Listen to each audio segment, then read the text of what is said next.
Good morning, and thank you so much for joining me for Daily Spark with Dr. Angela. I am your host, Dr. Angela Butchester. You know what I like to do on my show? I want to enlighten, inspire, and empower you to become your best self.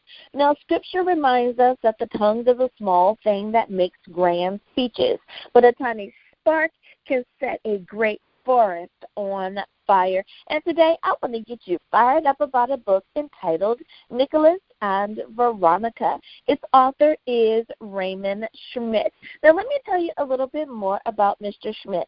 The author is a poet and has been one for many years. He developed the desire to tell his stories in longer formats. His original short stories have received exemplary reviews from his followers and enhanced his desire to provide great reading enjoyment. For those who know him, his mastery of fiction entices the reader to immerse themselves as if they were an active character. His primary interest is to provide good, wholesome reading while following the dictates of the Lord Jesus Christ. I love that, because not only does he want to walk in his purpose and in his calling, I know that I sure am trying to do it as well. Now, you guys know what I'm about to say. Go on, get comfy, get cozy, get your coffee or get your tea, because we are about to get started. Good morning, Mr. Schmidt. Thank you so much for joining me today. Well, good morning. I'm glad to be able to be here. Yes, sir. I'm so excited to talk to you about your book today, Nicholas and Veronica. Before we get started, I have to ask you, at what point in your life did you know that you wanted to be an author? Were you a child, a teenager, or more of your young adult years? About 6 years ago, I decided I was going to write books. I love how God always has something in store for us, that at various points of our lives, he gives us a new task to do, and it just opens a new door for us. I love that. Now, your book, Nicholas and Veronica, what is your motivation on writing this book, and what made you decide that now was the time? Well, to begin with, I'd like to start this by making a statement that I thank God that he's allowed me to write. I may never be a New York best-selling author, but I'm sure God will use my efforts to his end. As far as what made me decide to write, I have written poetry and short stories all my life. I think the first one was in 1959 when I met my future wife. And I wrote her a poem because I don't play basketball. And it worked, and she married me. So that's what got me into writing poetry. And I've written short stories over the years just because I like to write.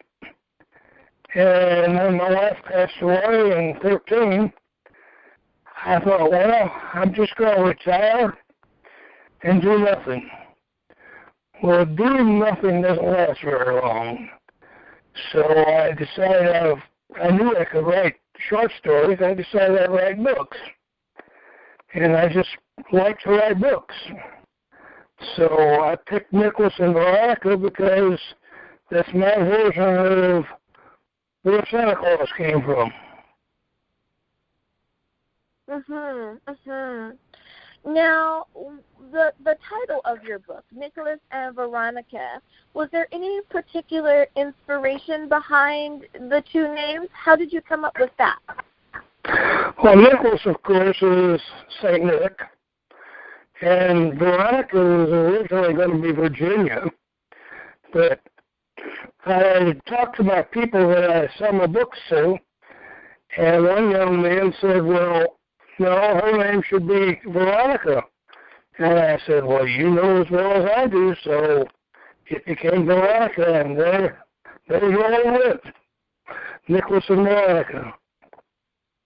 I love how our teams, our various teams that make our books do what they do, how they have a really good heartbeat for the marketing, for what's going to work and what wouldn't.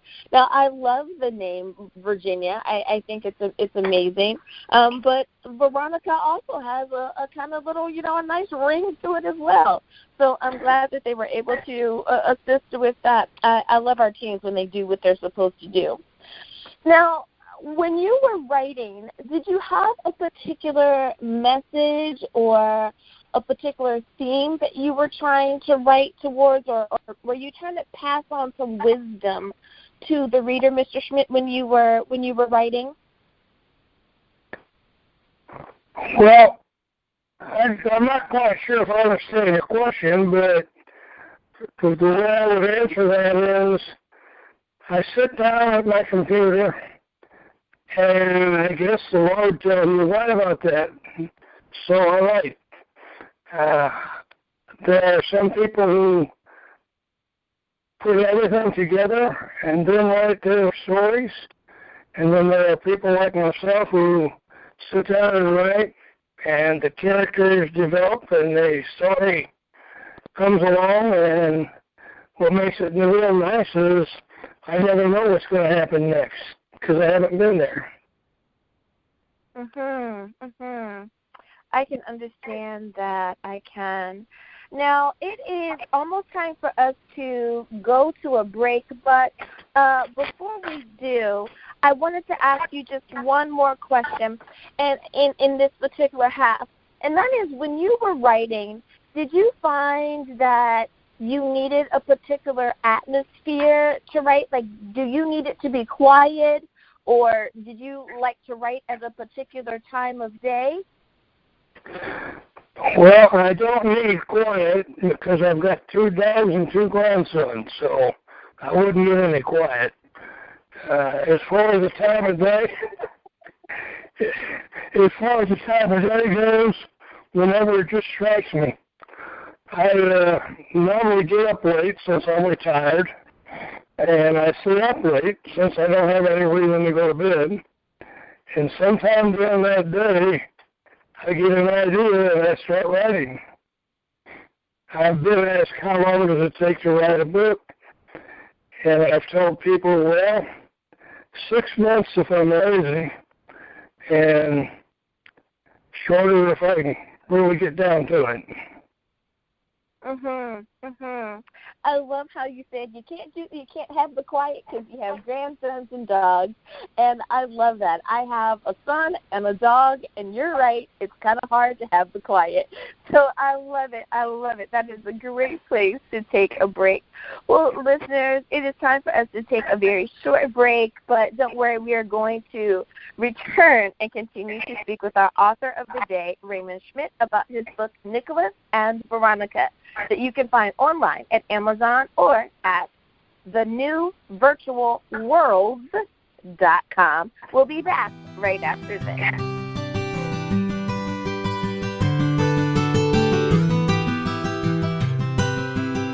And we are back. Thank you so much for joining me for Daily Spark with Dr. Angela. I am your host, Dr. Angela Butchester. My guest today is Raymond Schmidt, and he is talking with us about his book, Nicholas and Veronica. If by chance you are the type of person that like to order online, awesome sauce, because it's available. You can go to Amazon.com and pick up a copy, or you can go to the New Virtual Worlds, that's world with an S, .com.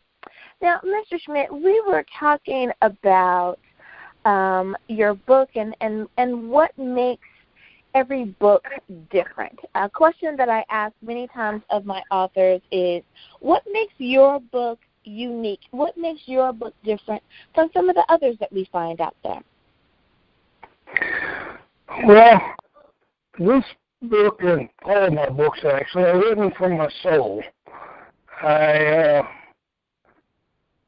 have nothing, since there's nothing new under the sun, I believe that if I can give someone a different look on life, maybe that will help them along.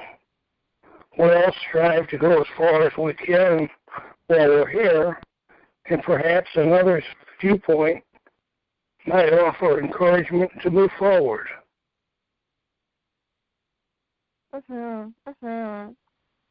Now, so many times we write because we understand the greatest impact that we could possibly make. Many times you hear authors say, if I can just help one person, then my writing was worth it. For someone who understands the power of words, what is some advice that you could give to the next generation, some bits of wisdom perhaps that you could share with our younger folks? Let me see. I guess if you went to my website, thenewversionworlds.com, you'll find a bunch of poetry there, and it explains who I am, what I believe, and why I like to write.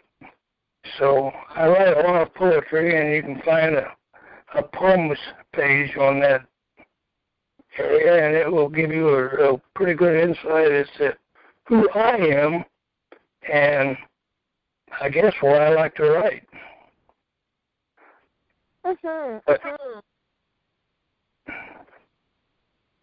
Now, have you found that over the years that what you like to write about or what intrigues you has changed over the years? Yeah. I started off with nothing, no direction, if you will. And I've decided that I can best serve my God by writing. I know all my books aren't about Christians and good people and things, but then the world's not that way. So I think I have a tendency to reflect back on God and the way He has things organized, and hopefully I'm doing His will. Do you find that when you're writing that does your writing inspire you or kind of like energize you, or do you find that writing is just like any other career where you do it when you're doing it, but you don't really think about it? No, I think it has an impact on my entire life. Even when I'm writing things that have nothing to do with God or religious on the surface, I'm always thinking about how this is something that I should be doing, so I write. Now, I've written another book, and it's called the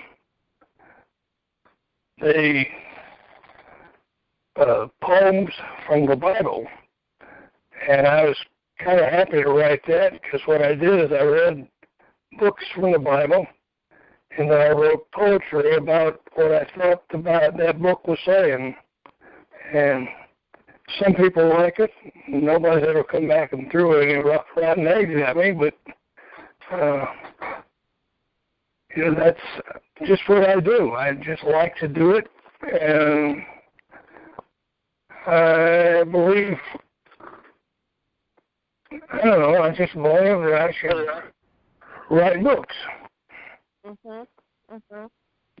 Well, I love the fact that how God moves, like I said earlier, God moves with us, and He's able to give us different ways of understanding how we are supposed to be a part of the Christian community. For some people, perhaps it's being a minister, or it's being a nurse, or it's being an author or a fireman for that fact. It's just how we're able to interact with others and to be an example of that Christian love. I love that. Now, the fact that you have a grandson, how do your children, how do your grandchildren feel about your being an author? I don't know what to ask them.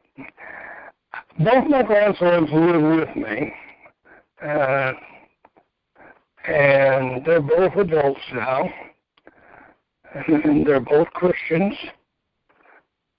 and they both pretty well live the life that I would hope them to live. And as far as me being an influence on them, I certainly would hope so.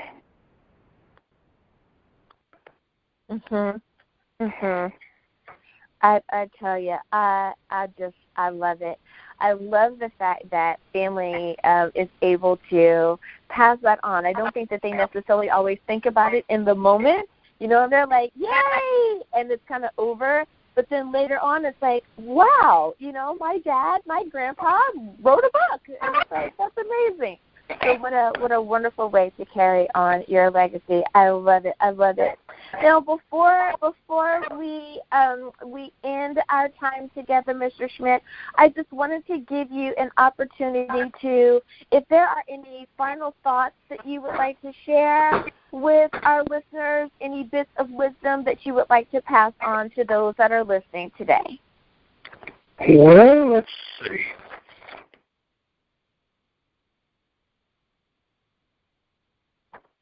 Where is my guy? I wrote down something here.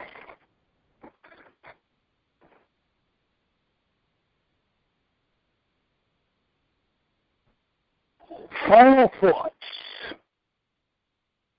If you would like to go to a website, newvirtualworld.com, and read some of my poetry, you can get an insight as to who I am and what I believe. If you enjoy reading, you might find my other books written. It's interesting. You'll find several tales where there are good and bad characters, but then that's human nature. As far as what the young ones or the next generation comes along, I could say simply hold on to what you got. Look for the elders for advice and do the best you can. And don't forget to say your prayers. That's all I could say. I love that. And don't forget to say your prayers. Boy, that is such an important one. Go to your elders for advice. I have to agree. The elders in my life are amazing, and they have such bits of wisdom. And I know for a fact that prayer works. So thank you so much, Raymond Schmidt, for those beautiful reminders and for sharing your book with us today. All right. Well, thank you very much. I appreciate the call. And I hope this works out for all of us. So absolutely. I'll try to remember you in my prayers today. And thank you. Yes, sir. And listeners, I hope that you and your family are faring well as well. And during this time of dealing with the virus, that we remember that we are all indeed special in the eyes of God, and that each one of us plays a part in the house of the other. As always, may the Lord continue to shine his face upon you. May you receive his grace and his mercy in all that you do. Until next time, everyone, remember that you are blessed in the Lord. Bye-bye.